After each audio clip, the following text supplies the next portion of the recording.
হযরত আবু সুরাইয়াহ রাদিয়াল্লাহু আনহু থেকে বর্ণিত, তিনি বলেন, নবী করিম সাল্লাল্লাহু আলাইহি ওয়াসাল্লাম একবার বলেছিলেন, আল্লাহর শপথ, সে ব্যক্তি মুমিন নয়। আল্লাহর শপথ, সে ব্যক্তি মুমিন নয়।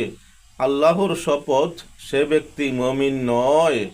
জিজ্ঞেস করা হলো, হে আল্লাহর রসুল সাল্লাল্লাহু আলাইহি ওয়াসাল্লাম, কে সে ব্যক্তি? তিনি সাল্লাল্লাহু আলাইহি ওয়াসাল্লাম বললেন, সে যে ব্যক্তির প্রতিবেশী তার অনিষ্ট থেকে নিরাপদ থাকে না। তাই আসুন আমরা প্রতিবেশীর সাথে ভালো ব্যবহার করি, দুনিয়া আখিরাতে কামিয়াব হই।